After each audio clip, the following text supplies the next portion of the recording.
Good afternoon, ladies and gentlemen. I'm Vikram, the moderator for this conference. Welcome to the conference call of Garden Reach Shipbuilders and Engineers Limited, arranged by Concept Investor Relations to discuss its fourth quarter and year ended 31st March 2023. We have with us today Commodore P.R. Hari, Indian Navy retired, Chairman and Managing Director, and Shri R.K. Dash, Director Finance and Director Personnel Additional Charge. At this moment, all participants are in a listen-only mode. Later, we will conduct a question and answer session.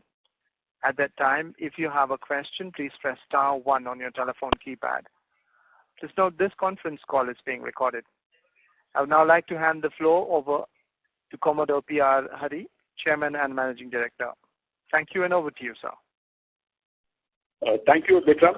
Ladies and gentlemen, on behalf of the management of Team GRSC, I wish you all a very good afternoon. I am Commodore P.R. Hari, the Chairman and Managing Director of the company, and I have with me here Sri Ramesh Kumar Dash, Director of Finance and Chief Financial Officer, and Mr. Sandeep Mahapatra, the Company Secretary.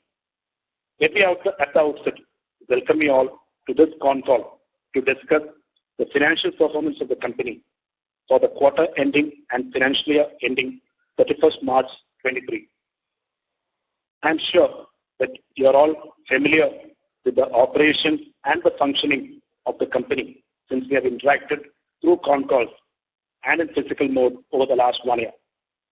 I believe that it is the physical performance coupled with effective treasury management that translates into a strong financial performance. And so, let me take you through the highlights of our physical performance in the year gone by, the order book position, the execution plan for the current orders, and also give you a glimpse of the future outlook of the company.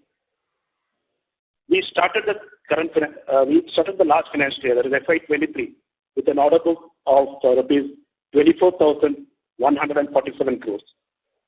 That comprised of 7 projects, including 24 marine platforms, 3 for the Indian Navy, that is a P-17 Alpha project for 3 warships, 4 survey vessel large ships, and 8 anti-submarine shallow water crafts. That is total 15 ships from these 3 projects for the Indian Navy, 1 project for the Indian Coast Guard, a fast patrol vessel project comprising of 1 ship, because we had already delivered 4 ships earlier, so 1 ship was remaining.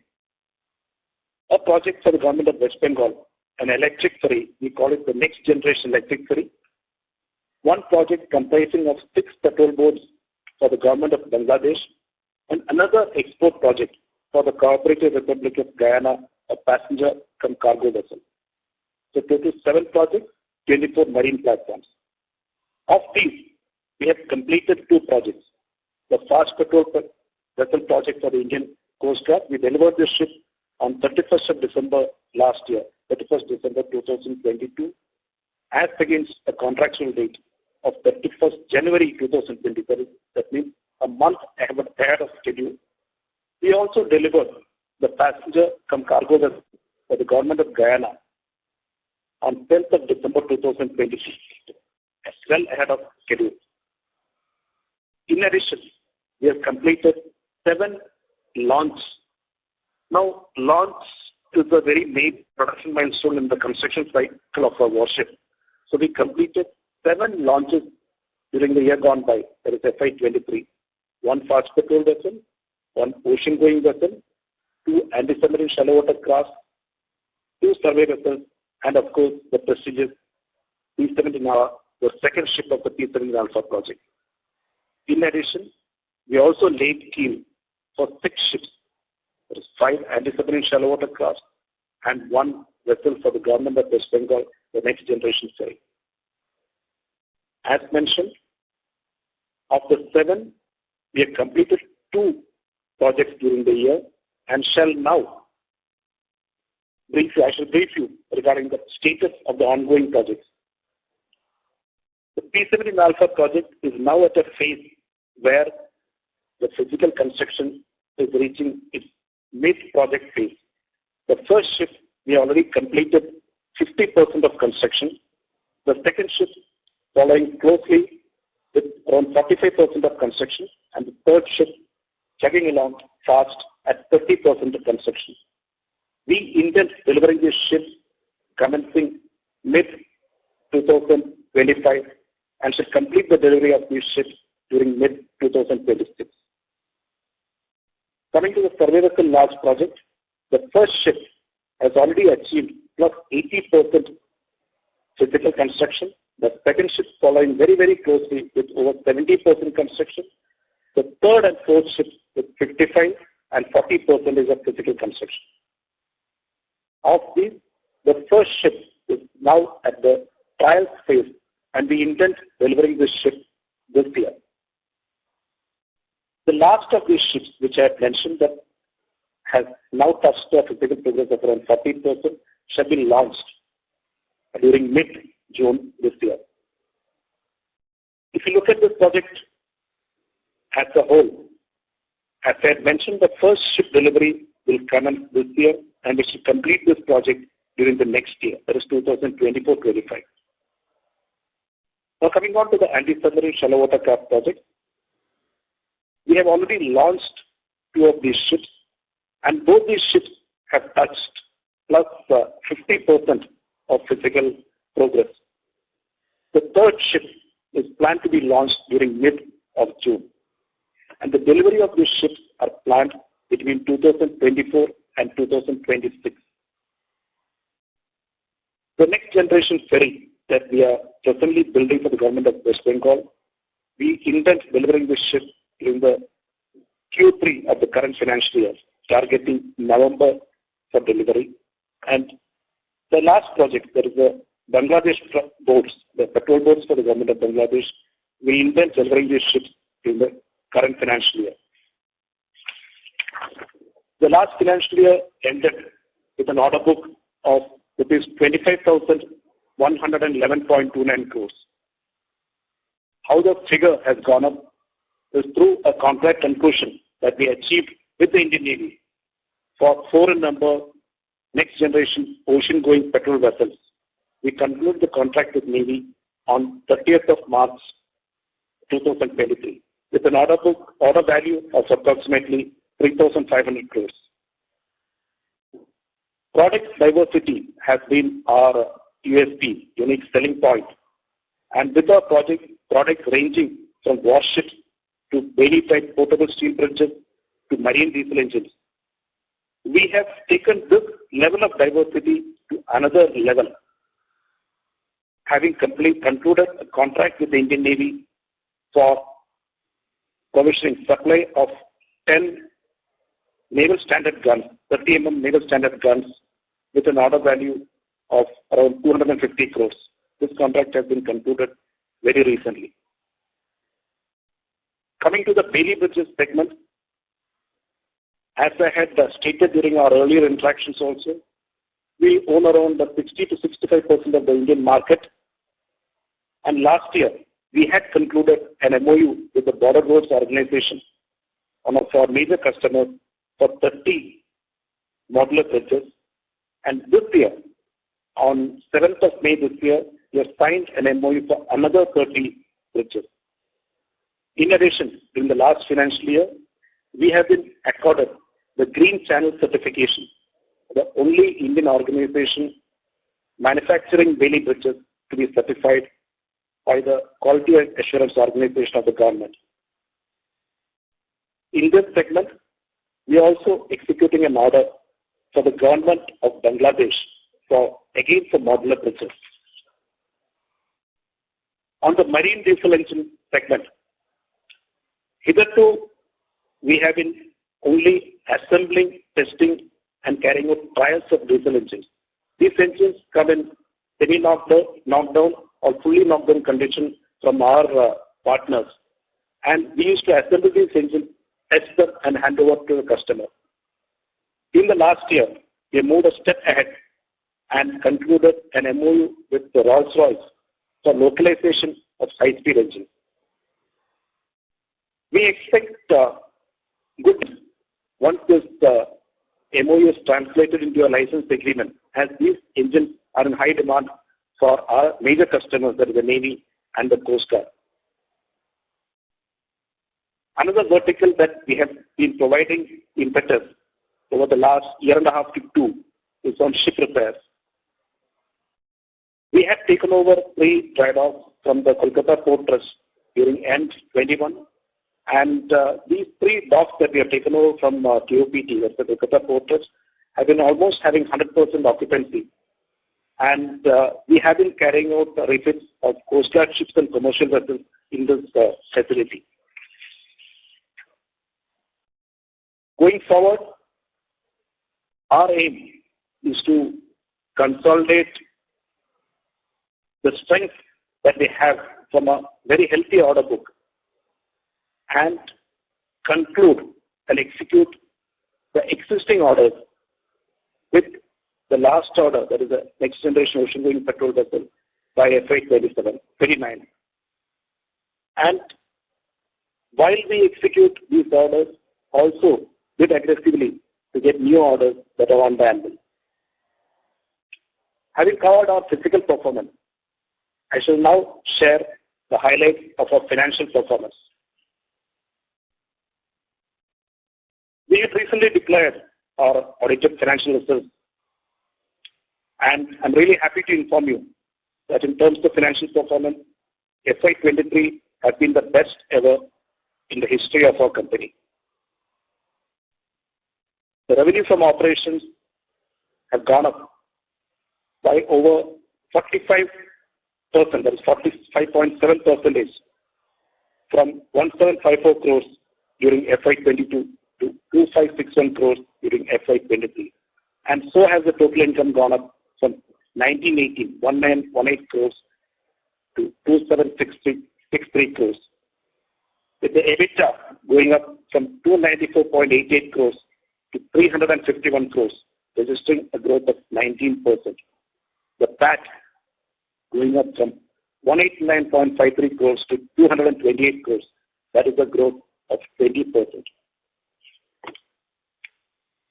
Our earnings per share has gone up from 16.55 rupees to 19.91 rupees, registering a growth of 20%. The PE ratio moving up from 13.68 to 22.88. Our net worth going up by 12.5% from 1257 crores to 1413 crores. And return on net worth correspondingly registering a growth of 20% from 15.07 to 16.14. With this, I conclude my introductory remarks, and the moderator could take on and steer the questions, please.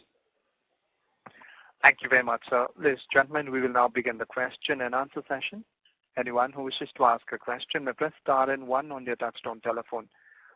If you wish to remove yourself from the question queue, you may press star and 2. Participants are requested to use only handsets for asking a question. We'll wait for a moment while the question queue assembles. To ask question, please press star 1. Ladies and gentlemen, in the initial rounds, we request participants to restrict questions to per participant. If you still have more questions, please join the queue afresh. We take our first question from the line of Amit Dixit from ICICI Securities. Please go ahead. Hi. Good afternoon, everyone, and thanks for taking my question, sir. I have a couple of questions. The first one is essentially on the revenue booking that we are expected to do in this year. Looking at your platforms, the patrol boats would be delivered sometime this year. The frigates are in advanced stage of where you have peak revenue booking. So just wanted to get an idea of how much revenue booking we are looking for this year, and possibly if you can mention for FY25 actually. Thank you, Mr. Amit. We have had interactions earlier on the revenue generation from 2022 to financial year 28. That is when the current order book, excluding the next generation of OPVs, are going to be completed.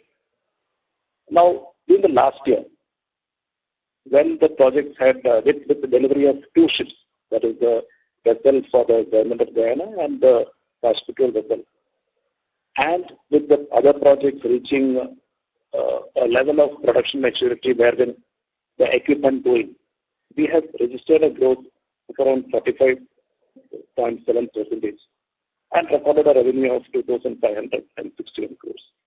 Now, coming to the current year and the next year, and that is FY24, 25, and 26. As I had mentioned, majority portion of the current order book is the P17 Alpha project. And within this project, the first ship has touched, as I had stated, 50%, the second ship following close by with 45%, and the third ship at around 30%. And if you're taking a shipbuilding cycle, this is the phase when a ship is moving from 40 to 60, is when the equipment goes. And when the equipment go in, and definitely high-value equipment, the revenue is direct, the equipment going, and the cost of equipment is directly proportional to the revenue generated. So, we are very confident, and as per our strategy and the production schedule, we expect to maintain an upward trajectory during 24, 25, and 26. That's all I am not giving you figures, but you know the current order position is 25,000 crores at the commencement of the financial year. We have also stated that the projects are in a stage where equipment will go in. And I also mentioned that we are on an upward trajectory. So we expect to touch the peak revenue generation during the coming 3 years, that is 24, 25, and 26. The process already started. Actually, in FY22, we were just hovering around 1,500, 1,600, 700, up to 2022. Now the leap has started. And again, I'm reiterating that we will be able to maintain this upward trajectory. Okay, thanks for that. Yeah. The second question is essentially on the next generation corvette. Now, this particular project has figured in the standing committee of defense report also, that till FY25, the orders that they have mentioned that they are likely to place. This particular project fits in over there. But so just wanted to get the current status of the and where we are if there are any approvals pending or something. Just wanted to get an idea of that. Thank you, Amit, again. I'll give you and the other investors and analysts who are online a broad overview of this particular project. Why we are very interested in this project is this is one project that we're eagerly looking forward to. The AON, the approval of necessity, was recorded by the Defence Acquisition Council for this particular project during May-June 2022. Now the process thereafter is that once an AON, and the AON value is approximately 36,000 crores, it's a high-value project. And this project is for 8 ships. And as per the thought process of the customer, that is the Navy, this project is going to be split between 2 shipyards, with the L1 shipyard getting 5 ships and the L2 shipyard getting 3 ships. The project, the requirements, the specifications and the customer requirements are being finalized. And as per the Defence Acquisition Procedure norms, we expect the RFP for this project to come out sometime during the second half of 2024. Once the RFP comes out, then the process of the bid submission, the L1 selection, all those things will go on. And as you rightly said, the contract is expected to be signed with both the L1 and L2 shipyards sometime during 2025. We expect it to be mid-2025. Now, again, I would like to expand on this particular project that, as I had mentioned, is a very, very high-value project, that is 1,000 crores for a single project, with the L1 shipyard getting 5 by 8. So that comes to around 24,000 crores. And our strategy would be to go aggressive or getting appropriate on getting this 5-ship order, purely because of the captive expertise and experience that we have at GRSP for building corvettes. For information, and I have stated this before, and some of you know, that we are the only Indian shipyard to have built and delivered 9 corvettes, both missile and anti-submarine warfare corvettes, to the Indian Navy. And all 9 of them are with active service, with Navy and doing active service for the nation. So, in a nutshell, high-value project, AON accorded, the requirements being finalized in Navy, RFP likely to be out during the second half of 24, that is calendar year 24, and order likely to be during mid-calendar year 25. Okay, thank you. So that's very helpful. Thanks so much, and all the best. Thank you. Thank you. We'll take the next question from the line of Dixit Doshi from Whitestone Financial Advisors. Please go ahead. Yeah, thanks for the opportunity. You mentioned order book of around 25,100 crore. Can you give a breakup of the order book in terms of P-17 Alpha, ASW, and survey vessel large? Sure.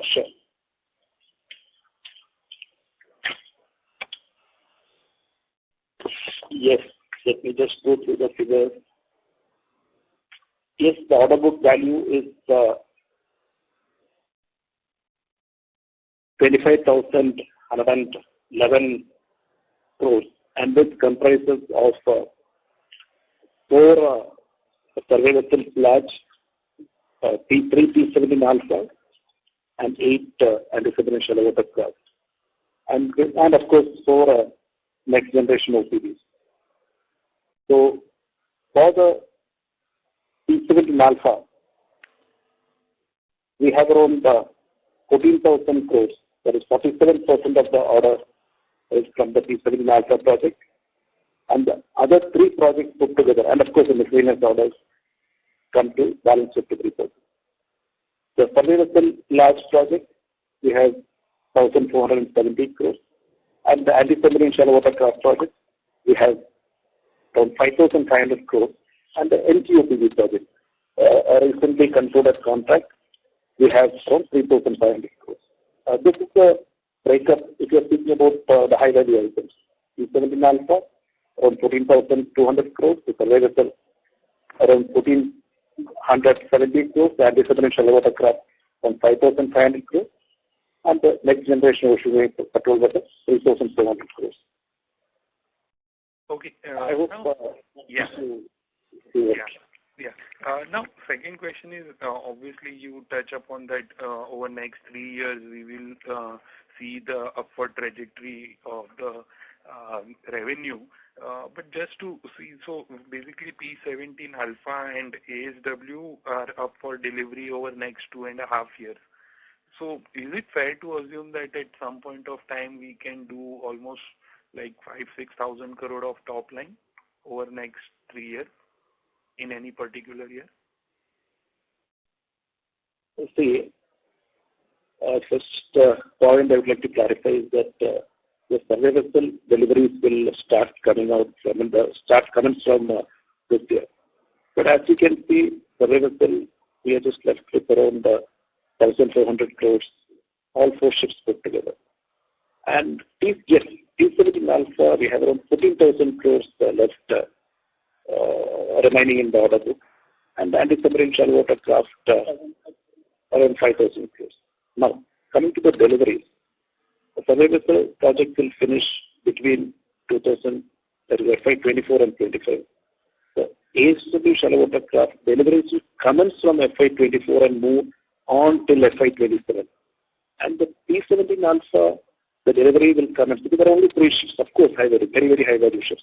The P17 Alpha delivery will commence from FY26 and end in FY27. I hope you got it. So mid of calendar year 2025 and end at middle of calendar year 2020. It's still so to FY27.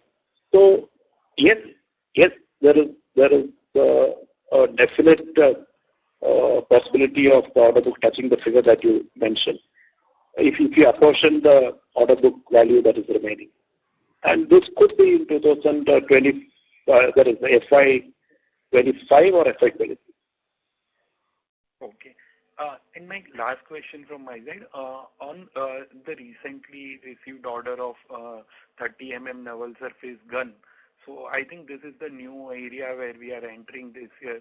So if you can broadly touch upon that, do we have those kind of expertise or the capacity, and in the we will require the plant or capex, and any partnership we will be required to execute this order?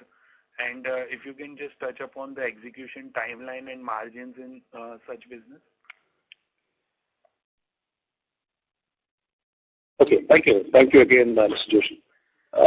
Yes, we are very excited about this project because this is the first time that an Indian public sector undertaking, other than a core weapon manufacturer, venturing into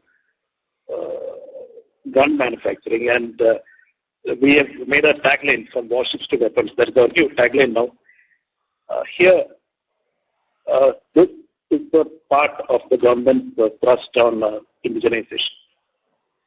So far, in the shipbuilding scenario, we have been able to attain almost 100% indigenization on the float part, that is the hull, the steel and associated fittings. They are all 100% indigenized.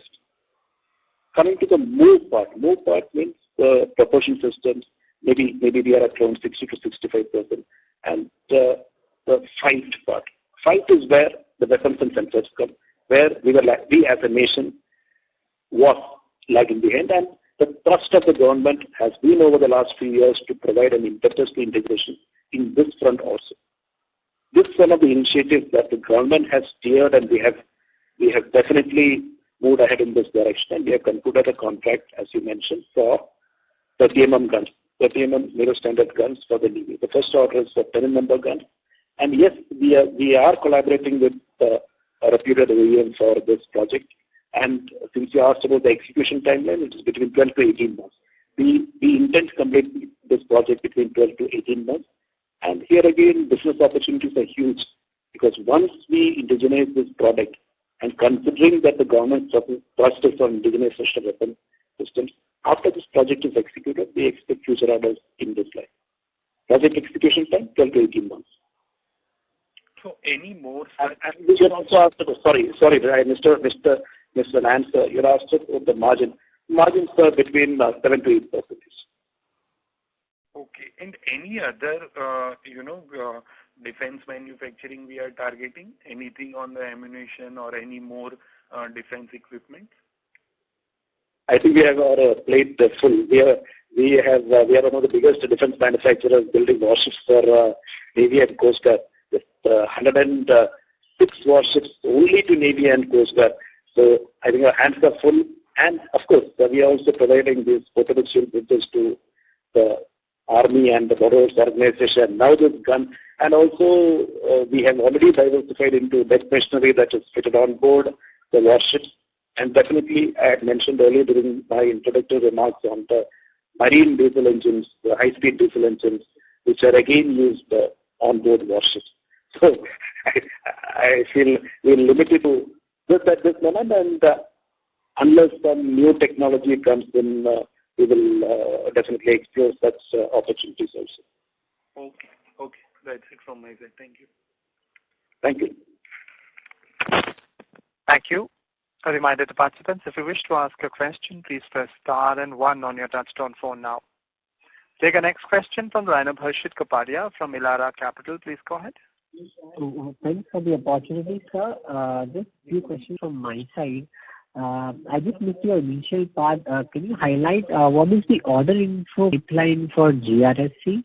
And secondly, any update on the next generation corvette order which got the AON approved in the month of May 2022, where it is likely to be tendered out, and what is your expectation there, sir?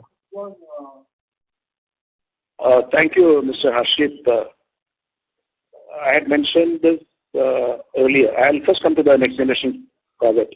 I had addressed this question during an earlier query from one of our other investors. Next generation corvette, as you rightly said, the AON has been accorded during May, June last year.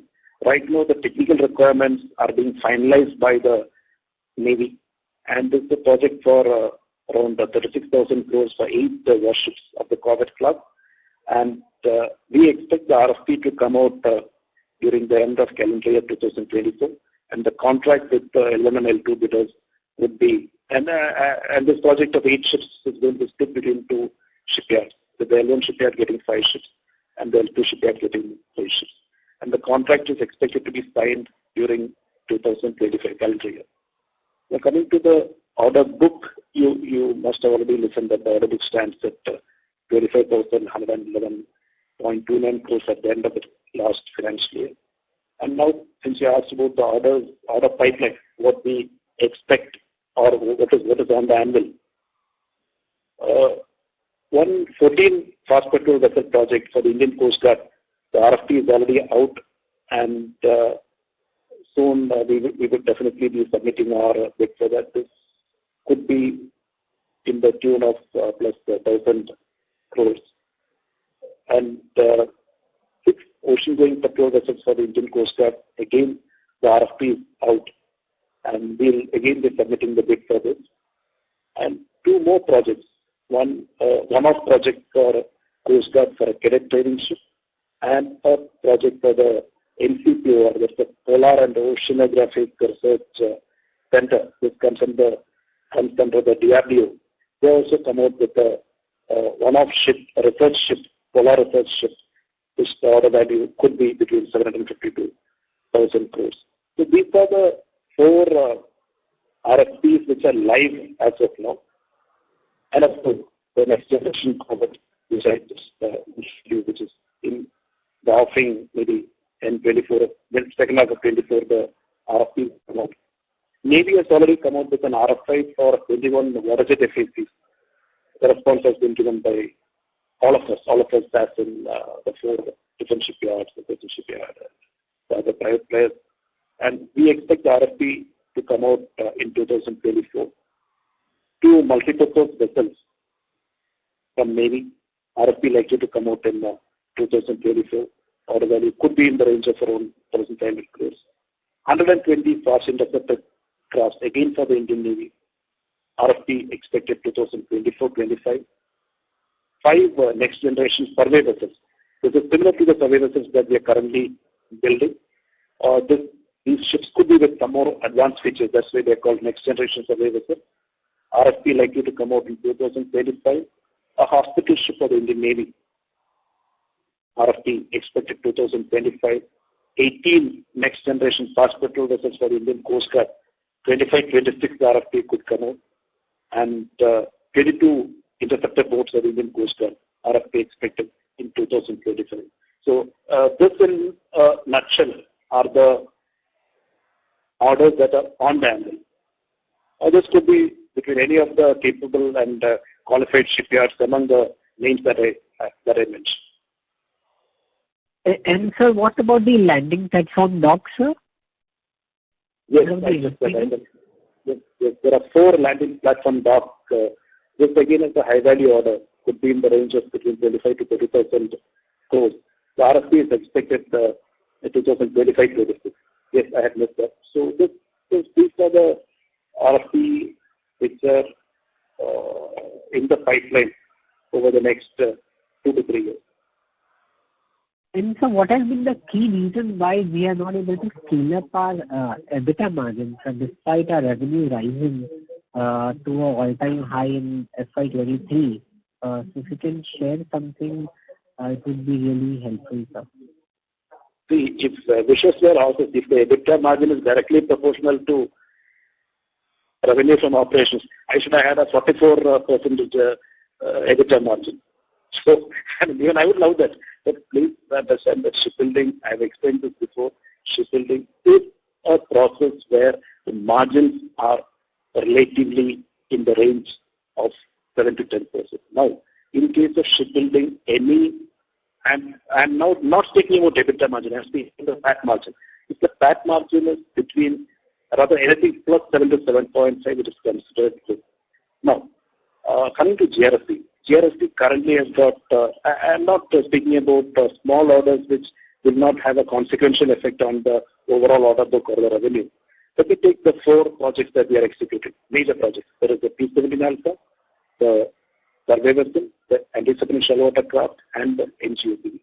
In case of P7 Alpha, that was a fixed price contract which was awarded to GRSP, and the profit margins, it came on nomination basis, which you are familiar with. The profit margins are around 7.5. Now, in case of the other 3 projects, we have won them on competitive bidding against competitors, including private shipyards, where the margins are reasonable. And still, we have been able to maintain PAT margin above 7.5. Last year, our revenue from operations is total income 763. The PAT was 228 crores. That comes to 8.26%. So as we have discussed earlier, GRSP has been and will maintain profit margins, that's the PAT margins, above the level that we have mentioned, that is around 77.8%. Yes, I was coming. Sir, I'm sorry to interrupt. You may please come back to the question queue. Thank you. Ladies and gentlemen, please restrict questions to 2 per participant. We take the next question from the line of Shalini Gupta from East India Securities. Please go ahead. Good afternoon, sir. So just 2-3 questions at my end. So you have said that the nomination contracts guarantee you 7.5% EBITDA margin and a 5% PAT margin. So in financial year 20, sorry? Yeah, please, I'll answer the question to you. Yeah, and then in financial year, sorry? Please go ahead, ma'am. In financial year 23 itself, our EBITDA margin was around 5.8%, so lesser than the figure guaranteed for you from your nomination contracts. So, sir, my question here is this: that earlier you have said that you won several projects where the bidding was very competitive. So now going forward, should we expect EBITDA margins less than what we saw in financial year 23? I'm not talking about PAT margins because they have a huge element of other income, but operationally, that is the EBITDA margin. Should we expect lesser than what we saw in financial year 23, which is 5.8%? From the investor perspective, now GRSP has been giving an EPS of 9, that is 20% rise in our EPS. The market price has gone up almost 100%. P ratio has gone up. PAT, finally, what translates into the dividend and the market appreciation is the PAT. You had mentioned the EBITDA margin. I'll answer your question, direct question.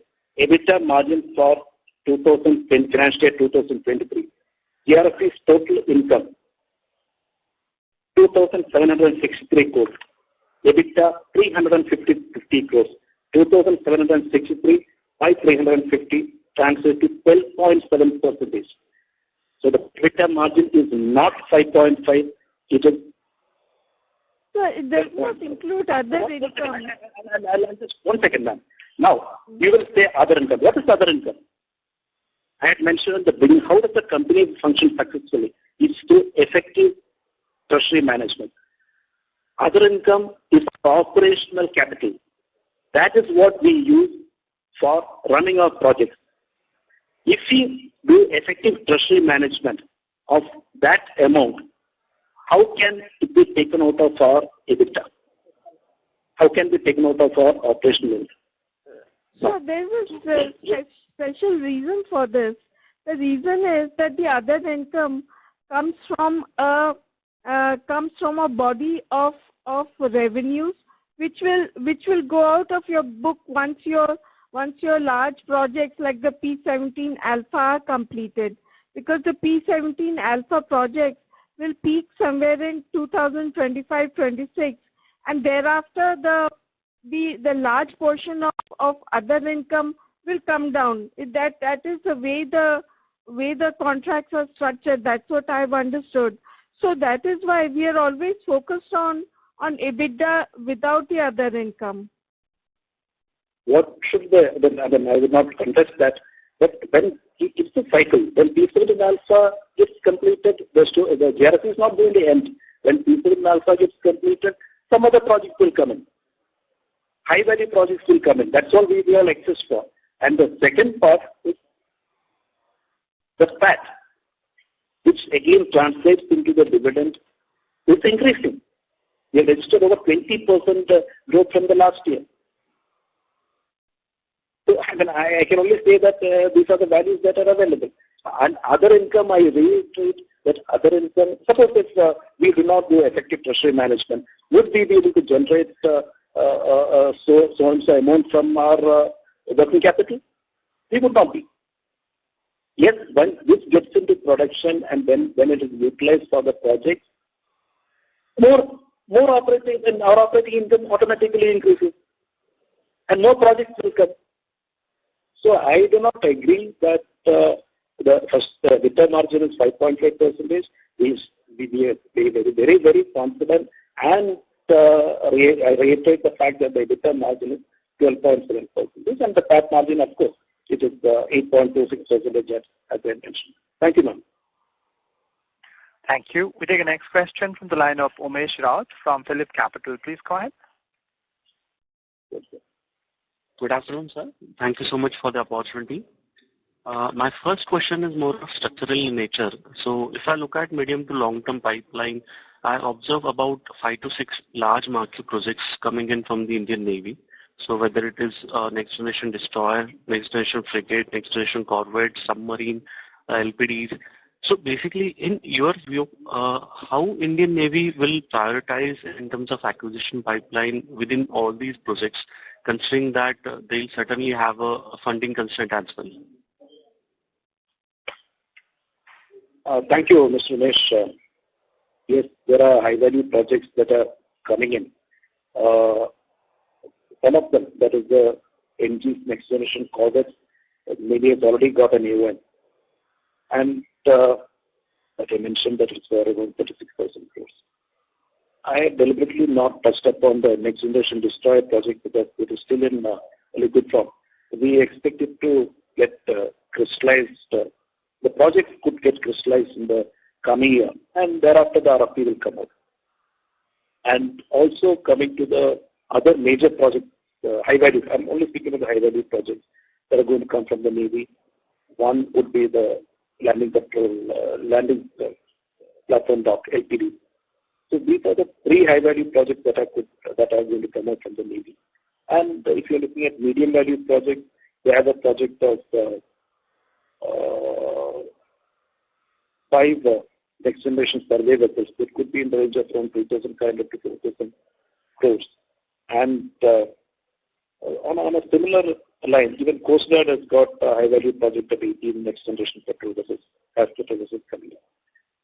Now, the government allots budgets financial year wise, depending upon the progress of the project which has already been sanctioned and the fund flow that is expected through award of new contracts. So I don't see budget constraint as the issue at all with respect to project approval or orders in the coming years. And because these are required for the Navy, because this has already been approved in the long-term perspective plan of both the Navy and the Coast Guard.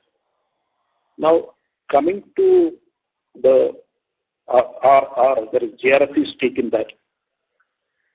Especially the next generation corvettes, the fast petrol vessel, which is one of our niche products, the survey vessels, and the ocean-going petrol vessels that are going to come for the Coast Guard, where the RFP is already out. It's not a very good chance of becoming L1 or L2, wherever it is a split order. Coming to your specific question of high-value projects, I had already answered, and as far as the budget constraints or limitations are concerned, I don't see any issue. Just to give you an example, there are, and of course the government's focus is on maximum indigenous production. Now, of the 43 platforms that are being constructed for the Navy today, 41 are being constructed at the Indian shipyards. And the Coast Guard, 100%. 9 platforms are currently in progress, all manned by Indian shipyards. Now, between Coast Guard and the Indian Navy, and keeping aside, that is keeping aside the smaller vessels like fast interceptor crafts or fast interceptor boats which are going to come out in large numbers. I'm just keeping them out of the current calculations. The numbers of medium and large size platforms range between 45 to 46 for Navy and similar number for the Coast Guard. So this, in a nutshell, is the orders and in the pipeline in the coming years. Got it, sir. Sir, my second question is pertaining to anti-submarine warfare shallow water craft. So we are hearing from the media news that there are some supply issues around engine set which required to come from the European countries, and basically because of that, delivery can get stretched beyond the expected timeline. So what is your view on this? Thank you again, Mr. Umesh. We do not have any issue with respect to propulsion engines. There are the main engines which are coming from abroad. As a matter of fact, since you asked the question, we have already launched two ships. Two ships means actually the engines have been already lowered. We have already launched two ships of the project as per the production timelines. One more ship we are launching during mid of June, where the engines already been lowered. The next two ships we plan to launch in September, engines already lowered. As far as GRSE is concerned, there are no issues with respect to propulsion engine. There is a main engine coming in from abroad. Thank you. Got it, sir. Thank you. Thank you. We take the next question from the line of Vivek Namasivayam from Shanti Financial Services. Please go ahead. Yeah, thank you. My question is regarding the results. Sir, please use the handset and come a little close to the mic. Your audio is not very clear, sir. Yeah, is this audible?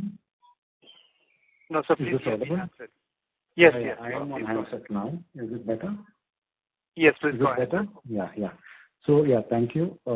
Congratulations again for sustaining, improving the performance. If I see the overall record of GRSE as a firm over the last 10, 11 years, sales has been more or less flat for 9 years, and then in the last 1 or 2 years, it's shown exponential growth. And if I see the operating profit in 2012 and 2021, or 2022, they are more or less the same, which is 144 crores in 10 years. So what has really changed? I know there has been ups and downs, but I'm just talking when I look across a broad time frame. But in the last 1-2 years, there's been exponential growth, which, as was already discussed, is not contributing to the same amount of a PAT growth, except for in this year. My question is, understanding that the next 2-3 years is going to be very good revenues, will there be a significant impact or reflection on the PAT growth in the next 2 years? Because except for this year, PAT has not really grown much over so many years, and in the next 2 years, will there be a reflection on PAT growth significantly, given that the top line is expected to grow very high till 25-26, as was stated? Thank you. Thank you, Mr. Vivek. As you rightly said, our sales revenue has been more or less flat for a substantial period of time. And it started picking up actually from 18-19 onward. In 18-19, we were touching around 1,386. 19-20, 1,400. Then we had a dip during the COVID years. I'll just take the COVID year off. Then last year, 21-22, we then touched our highest revenue of 1,354 crores. And this year, as you rightly said, there has been an exponential spike. This year, it is the revenue from operations is around 2,561 crores.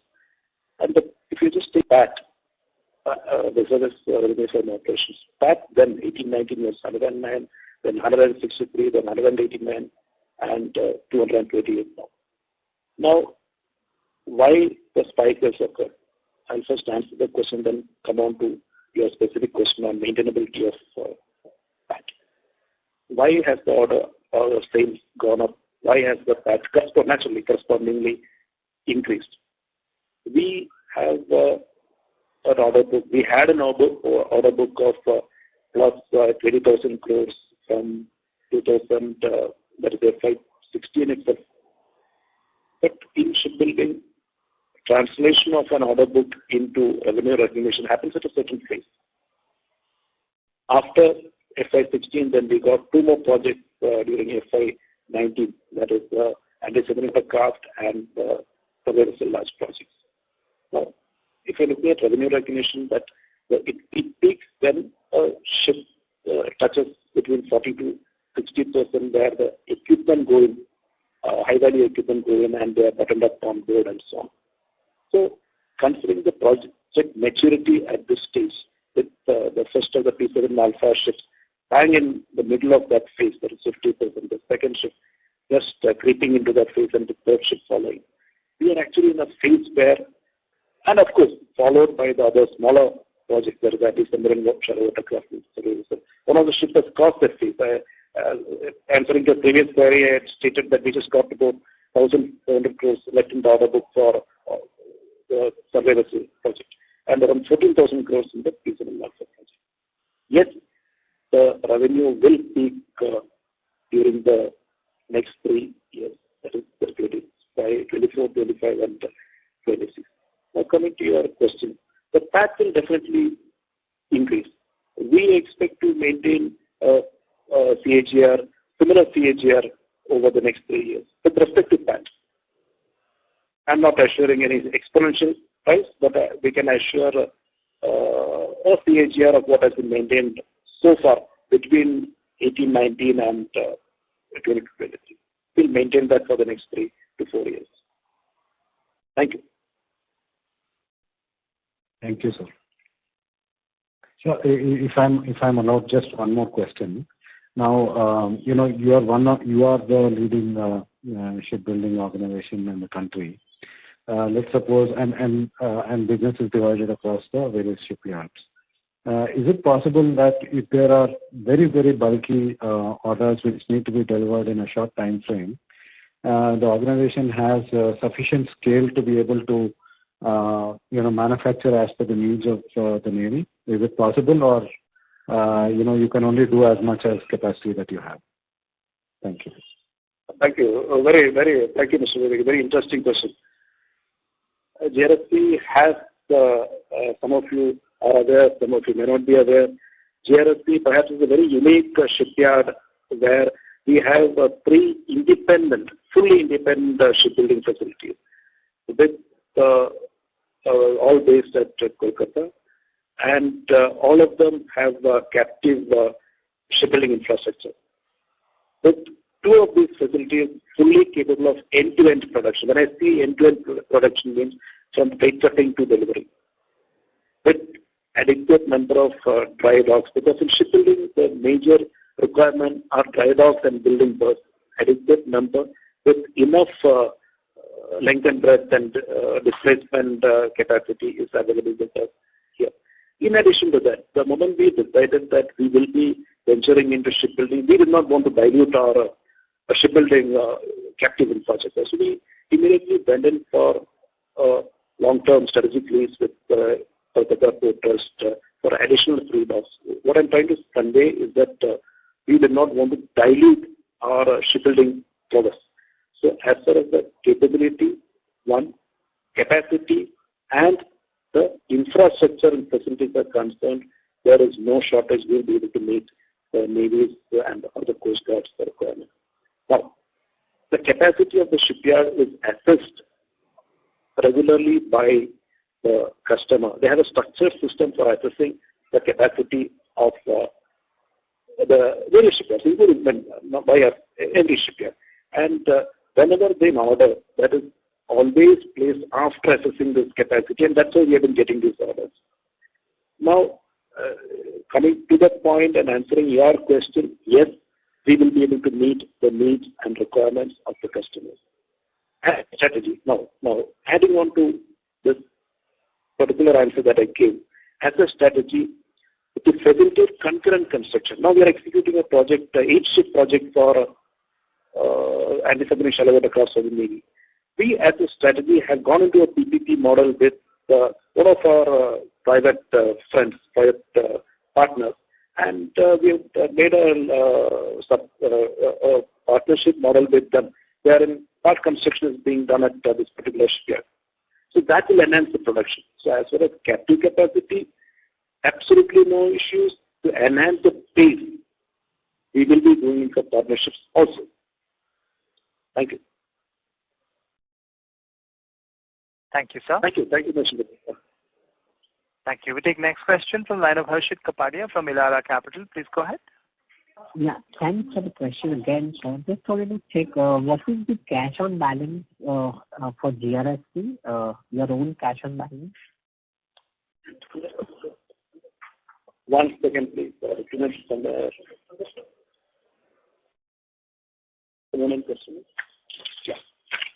Yes. Own cash 140 crores. The project cash 4,421 crores. Total 4,561 crores. Understood, sir. Thanks for that. And also, we want to check with you, sir, when we look at other shipyards which are listed, they are enjoying upwards of 10% kind of a margin even at PAT level, whereas you are at 7.5%. So where is the difference? Is it the scale which is the difference, or is there some efficiency which the other shipyard has and probably which is not available with GRSC? What is the reason why other shipyards are able to do what GRSC is not able to do? Okay. First point, I would like to say that the EBITDA margin, if you're talking about EBITDA margin for the financial year ended 31st March is 12.7%. I do not agree with this figure of 5.5. Keeping that apart, we can have our own calculation methodology and perception. Now, there are only two more shipyards in India that are listed, the Cochin Shipyard and Mazagon Dock Limited. If you're comparing, I would just state that the projects which are being executed by these shipyards are on a nomination basis. The major projects. Whereas GRSC currently has one nominated project, that is the P17 Alpha, and the balance 3 projects, major projects, have been won on competitive bidding. So it's the same. It's the same. If you analyze this over a period of time, starting from now, you may like to do the comparison after a couple of years, where each entity stands. Thank you very much, sir. Ladies and gentlemen, due to time constraint, that was the last question. I now hand the conference over to the management for closing comments. Over to you, sir. Thank you, Vikram. Ladies and gentlemen, we had a very fruitful interaction over the last 1 hour. And I'm sorry, I would have loved to answer more queries, but we are short on time. And I'm hopeful that, if not all, most of your queries have been adequately addressed.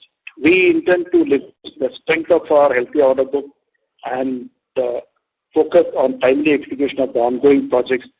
We are very confident that we have very clear execution strategy.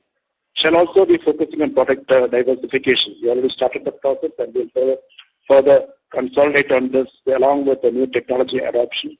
Export shall be another focus area where we have made some inroads, and of course ship repair and the portable daily bridges.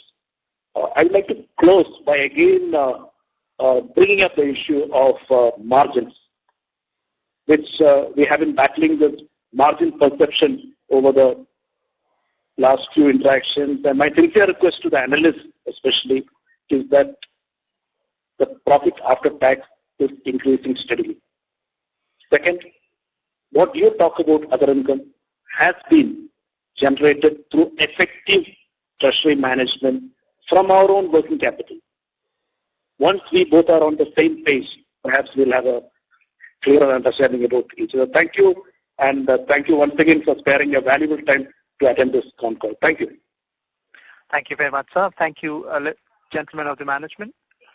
On behalf of Garden Reach Shipbuilders and Engineers Limited, that concludes this conference call. Thank you for joining with us. You will now disconnect your lines.